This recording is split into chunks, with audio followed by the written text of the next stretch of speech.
Welcome students, future perfect tense के इस video में आपका स्वागत है। जैसे हमने अदर टेंसेज के वीडियोस में शानदार ट्रिक्स हैं, उन सेंटेंस को कैसे पहचानते हैं। जो फ्यूचर परफेक्ट टेंस के जितने भी आपके सूत्र हैं, affirmative, negative, interrogative plus negative, इनको कैसे सेंटेंस मेकिंग में हम यूज़ करते हैं, साथ ही साथ आपके एग्ज़ाम में आने वाले सेंटेंसेस को भी कैसे पहचानते हैं कि ये फ्यूचर परफेक्ट टेंस का है। सबसे पहले वही हिंदी में पहचान जो हमारे चुका होगा, चुकी होगी, चुके होंगे आदि शब्द हिंदी वाक्यों के अंत में आते हैं। ये हम सबको पता है कि हमने जो प्रेजेंट टेंस पढ़ा था, प्रेजेंट परफेक्ट, उसमें चुका है, चुकी है, चुके हैं पढ़ा था। पास्ट परफेक्ट में चुका था, चुकी थी, चुके थे पढ़ा था। लेकिन ये फ्यूचर को हमें बताता है, तो यहाँ पर चुका होगा, चुकी होगी, चुके होंगे आएंगे। एडवर्ब्स की इसमें ज़्यादा हमारे चिंता करने की ज़रूरत नहीं है, क्योंकि इसमें एक ही एडवर्ब है और वो है बाय, यानी बी वाई, बाय यानी तक। ये हमें ये बताता है कि इस समय तक यह कार्य हो चुका होगा। इसमें हम क्या करते हैं, एक तरीके से आशा करते हैं, होप करते हैं कि ये इस गति से हो रहा है और ये इस पॉइंट ऑफ टाइम तक कंप्लीट हो जाएगा। तो ये फ्यूचर शो करता है बाय। अब सबसे पहले अफर्मेटिव यानी सकारात्मक देख लेते हैं। इसमें सूत्र आप देखिए, सब्जेक्ट प्लस विल या सेल आता है। सेल आईवी के साथ आता है, विल बाकी अदर्स के साथ आता है। ये मैंने आपको अदर फ्यूचर टेंसेज में बताए हैं। साथ में हैव आता है। अब परफेक्ट में तीनों परफेक्ट, चाहे प्रेजेंट परफेक्ट हो, पास्ट परफेक्ट हो, फ्यूचर परफेक्ट हो, वर्ब की थर्ड फॉर्म आती है, तो वर्ब की थर्ड फॉर्म आएगी ऑब्जेक्ट प्लस अदर्स।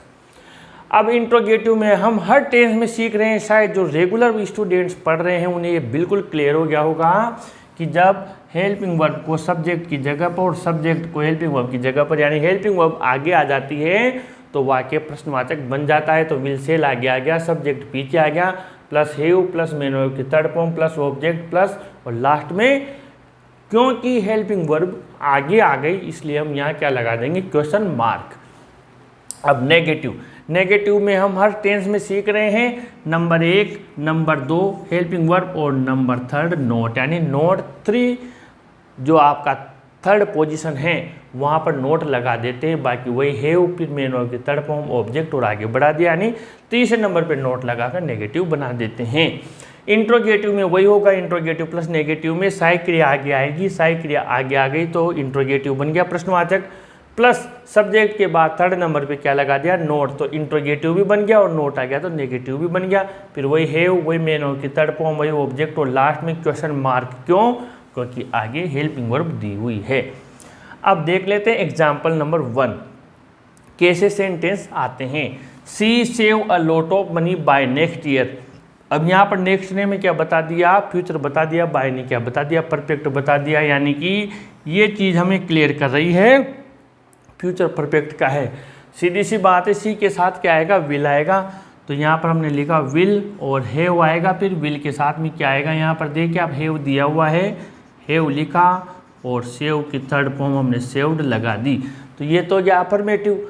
अब जब इसका इंट्रोगेटिव बनाएंगे तो क्या करेंगे, सहायक क्रिया को आगे ले लेंगे, यानी विल आगे ले लिया प्लस सी, फिर हैव, विल सी हैव, फिर सेव्ड और फिर ऐसे यहाँ सेव्ड लिखें और फिर यहाँ से अ lot of money by next year तक बढ़ाते हुए क्वेश्चन मार्क लगा देंगे। अब इसको क्या बनाएंगे, नेगेटिव में सब्जेक्ट के बाद में विल या सेल, फिर नोट, फिर हैव है, यानी कि सी, तो हमने सी लिख दिया नेगेटिव में।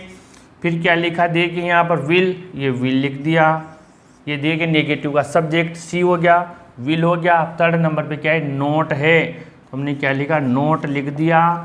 फिर आप देखिए 4 नंबर पे क्या है, हैव है, विल नोट हैव लिख दिया। फिर क्या है, मेन वर्ब की थर्ड फॉर्म है सेव्ड, तो सेव्ड लिख दिया और सेव्ड के बाद में तो वही अ लॉट ऑफ मनी और सीधा बढ़ा देंगे। अब इंट्रोगेटिव प्लस नेगेटिव में क्या करेंगे, ये इंट्रोगेटिव रहा यानी हेल्पिंग वर्ब आगे आएगी और ये नेगेटिव रहा, नोट थर्ड नंबर पर आएगा। यानी इसी को अगर हम यहाँ पर इंटरचेंज कर देते हैं, उल्टा सीधा कर देते हैं, तो बन जाएगा जैसे विल को आगे ले लिया, ये विल को आगे ले लिया तो क्या बन गया, प्रश्नवाचक। सी को पीछे ले लिया और थर्ड नंबर पर नोट से वापस हमने इसको कंटिन्यू कर दिया। कितना सिंपल है, will see, not have, saved और लास्ट तक बढ़ाते हुए यहाँ तक आ गए। बहुत ही इजी तरीके से हमने चारों सूत्रों के आधार पर चारों सेंटेंस बनाना सीखा।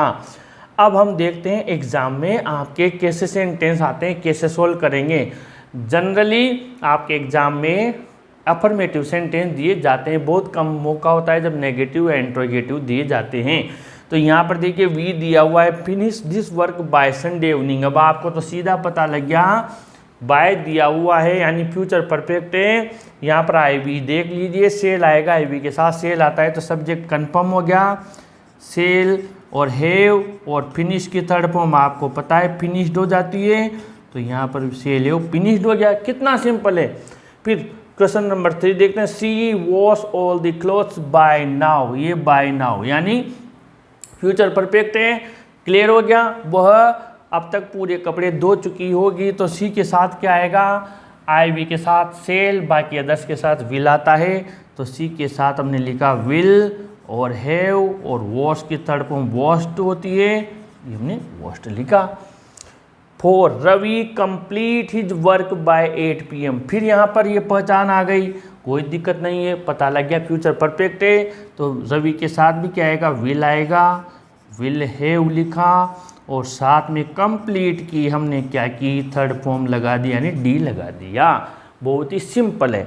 5th देखते हैं, I reach Mumbai by night. रात तक मुंबई पहुंच चुका होऊंगा, तो यहाँ पर देखिए आई दिया हुआ है यानी विल सेल में से सेल आएगा, सेल लगा दिया, हैव आएगा, हैव लगा दिया और रीच की थर्ड फॉर्म सबको पता है क्या होती है, रीच्ड, तो यहाँ पर हमने रीच्ड लगा दिया।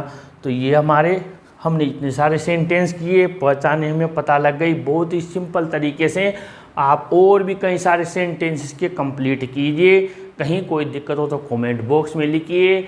अब हमारे एकमात्र टेंस बच रहा है फ्यूचर परफेक्ट कंटिन्यूस टेंस, उसको हम अगले वीडियो में सीखते हैं। उसके बाद में ग्रामर के अन्य टॉपिक्स स्टार्ट करेंगे, क्योंकि वो सब टेंस से जुड़े हुए हैं, इसलिए हमने पहले टेंस को पढ़ा है। इस वीडियो को जरूर लाइक शेयर करें और अपने चैनल को भी जरूर सब्सक्राइब करें स्टूडेंट्स। Thank you.